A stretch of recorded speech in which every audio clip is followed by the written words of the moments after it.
வணக்கம். மந்த்ரா டிவி அன்பர்களுக்கு என் அன்பான வணக்கம்.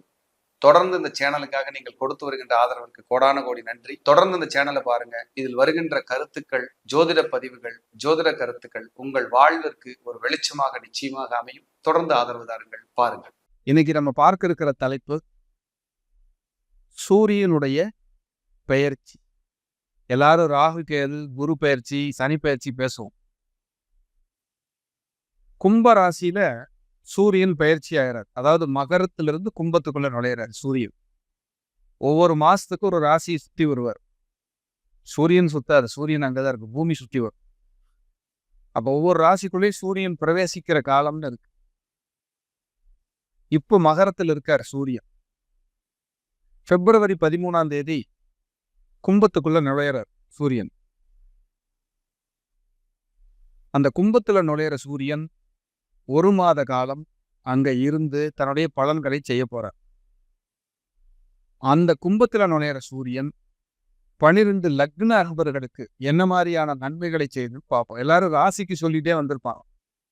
இப்ப நான் சொல்ற விஷயத்த உங்க லக்னம் என்னன்னு தெரிஞ்சுக்கிட்டு நீங்க பாருங்க. இது ஒரு வித்தியாசமான பதிவு, ஆனால் சிறப்பான பதிவாக. சூரியன் அப்படின்னாலே இந்த உலகம் இயங்க மிக முக்கிய காரணமான ஒருவர் அப்படின்னா சூரிய பகவான் தான். சூரியன் இல்லைன்னா நம்ம உயிர்கள் இல்லை, இந்த உலகம் இல்லை அப்படிங்கிற அளவுக்கு அந்த கதிர்வீச்சுக்கள் இந்த உலகத்தில் உயிர் வாழ தேவையான அத்தனையும் கொடுத்துக்கிட்டு இருக்கு. அப்படின்னா அது அறிவியலும் உண்மை, ஆன்மீகத்திலும் உண்மை. அப்படிப்பட்ட சூரியன் கும்ப ராசியில் இருக்க போறார். மகரத்தில் இருந்தாரு, கும்பத்துக்கு வர்றார். அந்த ஒரு மாச காலம் இருப்பார். அப்ப அந்த ஒரு மாத காலம் கும்பத்தில் இருக்கின்ற சூரியன் உங்களுக்கு என்ன சொல்ல வரா அப்படிங்கிறத பார்க்கணும். கும்பத்துக்கு வர சூரியன் சனியோட வீட்டுக்கு வர்றார். அவருக்கு ஒரே ஒரு பார்வை, நேரா 7ஆம் பார்வையா பார்ப்பார். அவர் தன்னுடைய வீடான சிம்ம வீட்டையே பார்க்கிறார். அது ஒரு அற்புதம். அந்த சிம்ம வீட்டையே பார்க்கறதுங்கிறது ஒரு அற்புதமான விஷயம். அந்த சிம்ம வீட்டுக்கு வர்ற சூரியன் மாசி மாசம் அப்படிங்கிற மாசத்துல உள்ள வர்றாரு. நம்ம மாசி மகம் கொண்டாடுறது கேள்விப்பட்டிருக்கோம். அப்ப கும்பத்தில் இருக்கிற சூரியன் அங்க வரும்போது இந்த மாசி மகம் சிறப்பாக கொண்டாடப்படுகிறது. அந்த மக நட்சத்திர நாள்ல மாசி மகம் சிறப்பாக கொண்டாடப்படுகிறது. ஒவ்வொரு மாதத்துக்கு ஒரு சிறப்பு உண்டு. அப்படி மாசி மாசத்துல வர சூரியனுக்கு மாசி மகம் ஒரு ஃபேமஸ் சிறப்பு. பல ஜென்ம பாவங்களை போகக்கூடிய வல்லமை இந்த மாசி மகத்திற்கு உண்டு. ஏன்னா மகம்ங்கிறது கேதுவனுடைய நட்சத்திரம். கும்பத்துல பாருங்க ராகுவோட நட்சத்திரம், அங்க சூரியன் பிரவேசிக்கிறார். இப்படி பல விஷயங்களை உள்ளடக்கியது. இந்த மேச லக்னத்தில் பிறந்தவர்களுக்கு இந்த சூரியன் லாபஸ்தானத்துக்கு வர அவர் 5ஆம் இடத்தை பார்க்கிறார். பதவி, சம்பள உயர்வு, அரசு பணி, ப்ரமோஷன், குழந்தை பாக்கியம், இந்த மாதிரியான விஷயங்களுக்கெல்லாம் அவர் அடித்தளம் போட போறார். இதை பயன்படுத்தி ஒரு நல்ல நிலைமைக்கு வர்றதுக்கு மேசராசி அன்பர்கள் முயற்சி செய்யலாம். குலதெய்வ கோயிலுக்கு போற பிராப்தம் கிடைக்கும். நிறைய ஆன்மீக பயணங்கள், மேசலக்ன அன்பர்களுக்கு நிறைய ஆன்மீக பயணங்கள் இந்த தடவை நடக்க இருக்கு. நிறைய போவீங்க. குலதெய்வ கோயிலுக்கு நிறைய போக வைக்குங்கள. உங்க கௌரவம் பாதுகாக்கப்படும். இறையருள் நிறைய கிடைக்கிற மாதமா இந்த மாதம் இருக்கும். மேச லக்ன அன்பர்கள், ராசி கிடையாதுங்க, லக்னம். அப்ப இதெல்லாம் நீங்க பயன்படுத்தி இந்த ஒரு மாத காலத்துல புதிய முயற்சிகளை மேற்கொண்டு உங்களுக்கான விஷயங்களை நீங்கள் சாதித்துக் கொள்ளக்கூடிய மாதமாக இருக்கு. சும்மா ஒரு 5 பாயிண்ட் தான். ரிஷப லக்ன அன்பர்களுக்கு 10ஆம் இடத்துக்கு வர்றார் சூரியன், தின்பலம் பெறார். தொழில் செய்கின்ற அனைவருக்கும், பதவியில் இருக்கின்ற அரசியல் இருக்கின்ற அனைவருக்கும் ஒரு ஏற்ற காலம்.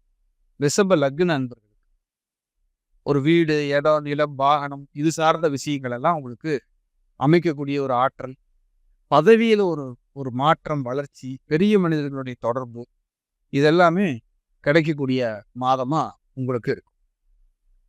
இந்த மாதம் உங்களுக்கு சொத்து சம்பந்தமான வில்லங்கங்கள் ஏதாவது இருந்தால் பேசுனீங்கன்னா உடனடியாக குறையும், முடிச்சு கொடுக்கும். மிதுன லக்ன அன்பர்களுக்கு 9ஆம் இடத்துக்கு வர சூரியன், லக்னத்துக்கு தான் சொல்லிட்டு இருக்கிறோம், 9ஆம் இடத்துக்கு வர. அப்போ 9ஆம் இடத்துக்கு வர சூரியன் 3ஆம் இடத்தை பார்க்கிறது. இப்போ 3ஆம் இடம் என்பது முயற்சி, கீர்த்தி, புகழ். அப்போ உங்களுடைய புகழ், கீர்த்தி இதெல்லாம் நல்லா இருக்கும். உங்க ஹெல்த் பிரச்சனையா இருந்திருந்ததுன்னா உங்களுக்கு இப்போ ட்ரீட்மெண்ட், நல்ல மருத்துவம் கிடைக்கும். நல்ல ஆன்மீக பயணங்கள் அமையும். ஒரு அரசு அங்க வேலையில் இருக்கிறவங்களுக்கு ப்ரமோஷனுக்காக முயற்சி பண்ணிட்டு இருந்தா நல்ல செய்தி காதல வந்து விடும். 2வது குழந்தைக்கு முயற்சி பண்ணிட்டு இருந்தீங்கன்னா அதுக்கான அடித்தளம் அமையக்கூடிய காலமா இருக்கும். இப்படி ஒரு அற்புதமான பீரியட் அது மிதுன லக்ன அன்பர்கள். கடக லக்ன அன்பர்களுக்கு உங்க தனகாரகன் பேச்சுக்கான கிரகம் யாருன்னா சூரியன் தான். அவர் 8ஆம் இடத்துல மறையிற பணத்தை கொண்டே எங்கேயாவது லாக் பண்ணிக்காது. இந்த 1 மாசம் ரொம்ப ஜாக்கிரதையா பேசுற பேச்சுல ரொம்ப கவனமா இருக்கு. பேர் அவமானம் வர்றதுக்கான வாய்ப்புகளை அது எட்டிப்பாகும். கடக நண்பர்கள் ரொம்ப ரொம்ப ஜாக்கிரதையாகவும் கவனமாகவும் நீங்க இருக்கணும். இல்லைன்னா உங்களை தொந்தரவு. ராசிக்கு தான் இந்த கோச்சாரங்கள் இருந்தாலும் லக்னப்படி இது என்ன செய்ய போகுதுங்கிறதையும் நான் உங்களுக்கு சொல்றேன். அதுக்கான முழுமையான பதிவு தான். அதே போல நிறைய பேராசைகளை உங்களுக்கு தூண்டும். அதை இன்வெஸ்ட்மெண்ட் பண்ணலாமா, அப்படி பண்ணலாமா, இப்படி பண்ணலாமான்னு கடக நண்பர்கள் இப்போ சும்மா இருக்க மாட்டேங்க. இப்போ பார்த்து கவனமா இருக்கும். இருந்தீங்கன்னா ஒரு ஏற்றம் மிகுந்த காலமா இருக்கும். சிம்ம லக்ன நண்பர்களுக்கு 7ஆம் இடத்துக்கு வர்றார் சூரியன். வாடிக்கையாளர்கள் திருப்தி நல்ல, எதிரிகள் நண்பர்கள் ஆவாங்க. ஏதாவது வெளியூர், வெளிநாடு, வெளிமாநிலம் பிராப்தம் நல்லா இருக்கு. உங்களுக்கு கௌரவம், மன அமைதி கிடைக்கின்ற காலம். ஒரு மனசு நிறைவா இருக்கும்.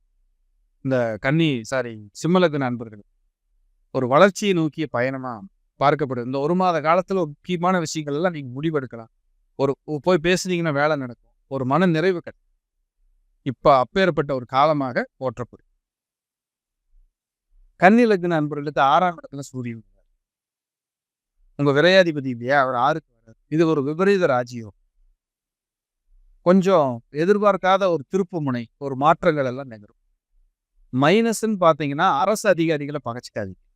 நீங்க அரசாங்க வேலையில் இருந்தீங்கன்னா உங்க உயர் அதிகாரிகளை பகைச்சிக்காதீங்க.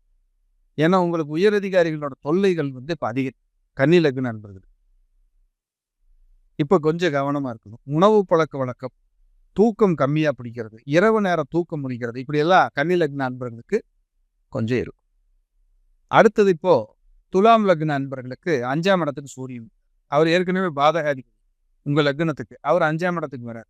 இருந்தாலும் 5ஆம் இடம் 9ஆம் இடத்துல எவ்வளவு பெரிய பாவிகள் இருந்தாலும் ஓரளவுக்காவது நல்லது செஞ்சுருவாங்க. அந்த துலா லக்ன நண்பர்களுக்கு லாபாதிபதி 5ஆம் இடத்தில் இருப்பதால் குழந்தைகளால் மன மகிழ்ச்சி அடைவீர்கள். உங்க அலுவலகத்துல, வேலை செய்யற இடத்துல, தொழில் செய்யற இடத்துல உங்களுக்கு புகழ் கிடைக்கும், பாராட்டு கிடைக்கும், ஒரு மன நிறைவு கிடைக்கும், மன அமைதி கிடைக்கும். மனசுல சஞ்சலங்கள் இருந்தா சரியா.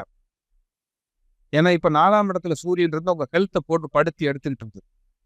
இப்ப 5ஆம் இடத்துக்கு போகுது. அதுக்கு ஒரு நிவர்த்தி, ஒரு விமோச்சனம், ஒரு மருத்துவம், இதெல்லாம் உங்களுக்கு ஒரு மனசு ரிலாக்ஸ் ஆகக்கூடிய காலம். நல்ல வெற்றி பயணம்னு சொல்றேன் துலாம் லக்ன நண்பர்களுக்கு. விருச்சிக லக்ன நண்பர்களுக்கு 4ஆம் இடத்துல சூரியன் 10ஆம் இடத்தை பார்க்கிறார். இது ஒரு நல்ல காலம். வாகனாதி யோகங்கள், வீடு சம்பந்தமான பிராப்தங்கள், வாகனம் சம்பந்தமான பிராப்தங்கள், பதவிக்கான பிராப்தங்கள், அதே போல சொத்து சார்ந்த வில்லங்கங்கள் சரியாகிறது. உங்க ஹெல்த் கொஞ்சம் ஆரோக்கிய கெடுதியா இருந்தால் அதெல்லாம் இப்போ கொஞ்சம் சரியாக வர்றது, இதெல்லாம் உங்களுக்கு கொஞ்சம் நல்லா இருக்கும். தொழில் கொஞ்சம் வேகம் எடுக்கும். தொழிலே இவ்வளவு நாள் பார்க்க முடியல சார்னா இப்போ கொஞ்சம் அக்கறையா இருந்து பார்க்க வைக்கும். ஏன்னா உங்க தொழில் ஸ்தானத்தவே விருச்சிக லக்னத்துக்கு அவரோட ஸ்தானத்தவே ஒரு பார்க்குறாரு. பார்க்கும்போது தொழிலில் ஒரு வளர்ச்சி, ஒரு வேகம், உத்வேகம், ஒரு பணம் சம்பாதிக்கக்கூடிய அமைப்பு நல்லா இருக்கு. தனுசு லக்ன நண்பர்களுக்கு 9ஆம் அதிபதி 3ஆம் இடத்துல இருக்கார். முயற்சி ஸ்தானத்துல சூரியன் இருக்கிறது. 3, 6, 10, 11 பாவிகள் இருக்க சிறப்புங்கிறாங்க. அப்ப 3ஆம் இடத்தில் சூரியன் இருப்பது என்பது அனைத்து முயற்சிகளும் உங்களுக்கு பலிதமாகும். மறுபடியும் சொல்றேன், லக்னத்துக்காக பேசிட்டு இருக்கோம், ராசிக்காக குழப்பிக்க வேண்டாம். அந்த ராசிக்கும் பொருந்தும். தனுசு லக்ன நண்பர்களுக்கு ஒரு அற்புதமான காலம். மகர லக்ன நண்பர்களுக்கு சிறப்பான காலமா இல்லை. ஹெல்த் ரொம்ப கவனம், வரவு செலவுல கவனமா இருக்கணும், பேச்சுவார்த்தையில கவனமா இருக்கணும், உணவு பழக்க வழக்கத்தில் கவனமா இருக்கணும்.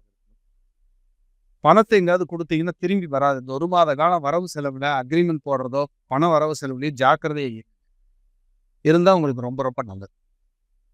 அடுத்தது கும்ப லக்ன நண்பர்களுக்கு ரொம்ப விசேஷமான பீரியட். நிறைய தொழில்ல, வேலையில நல்ல ஒரு முன்னேற்றம் கிடைக்கும். ஒரு வளர்ச்சி கிடைக்கும். ஒரு அடுத்த கட்டத்துக்கு நகரக்கூடிய ஒரு வெற்றி உண்டு இந்த காலகட்டம். ஏன்னா கும்ப லக்னத்துக்கு 7ஆம் அதிபதி ஒரு லக்னத்திலேயே இருக்காருமா. உங்களை தேடி வர்ற காலம். ஒரு நடத்துறீங்க, ஒரு வருவா இவர்கள் வரணும்னா, இப்ப உங்களை தேடி அவங்க வரக்கூடிய பீரியட். உங்களை கண்டுக்காம இருந்த நபர்கள் எல்லாம் இப்ப வந்து பேசுவாங்க, கண்டுக்குவாங்க, உங்களை வந்து பார்ப்பாங்க, பேசுவாங்க. இப்படி எல்லாம் இப்ப நடக்கும். ஏன்னா 7ஆம் அதிபதி லக்ன தொடர்பு. மனைவி, கணவன், மனைவிக்கிடையான பிணக்குகள் எல்லாம் நீங்கும். மன அமைதி கிடைக்கும். மன நிம்மதி கிடைக்கும். குதூகலம், சந்தோஷம். ஷேர் மார்க்கெட்ல இருக்கிறவங்களுக்கு ஒரு வெற்றி வாய்ப்பு. இதெல்லாம் சூப்பர். மீன லக்ன அன்பர்களுக்கு விரயத்தில் இருக்கார் 12 கொஞ்சம் தூக்கம் கம்மியா பிடிக்கும். உணவு பழக்க வழக்கத்துல கவனம். நிறைய கோபம் வரும். ஏன் கோவப்படுறீங்கன்னு உங்களுக்கு தெரியாது. ஏற்கனவே உங்களுக்கு 7.5 போயிட்டு இருக்கு மீனராசி, மீன லக்னத்துக்கு. ஸோ மீன லக்னத்தின்படியும் 12 தானே சனி போறாரு. அப்ப நிறைய நீங்களும் வீண் விரயங்களை பூரா சந்திச்சுட்டு தானே வந்துட்டு இருக்கீங்க. அப்போ உங்களுக்கு இந்த 12ஆம் இடத்துல இருக்கிற சூரியன் வந்து ஒரு சிவ ஆலயத்துல போய் பள்ளியறை பூஜை பாருங்க. ஒரு மன நிம்மதியா. பொதுவாகவே 12 லக்ன அக்பர்கள்ல ரொம்ப ரொம்ப கொஞ்சம் வீக்கா ஃபீல் பண்ற லக்னமா இந்த சூரிய பயிற்சியில கடக லக்னம் ஒண்ணு, கன்னி லக்னம் ஒரு 50% பிரச்சனை.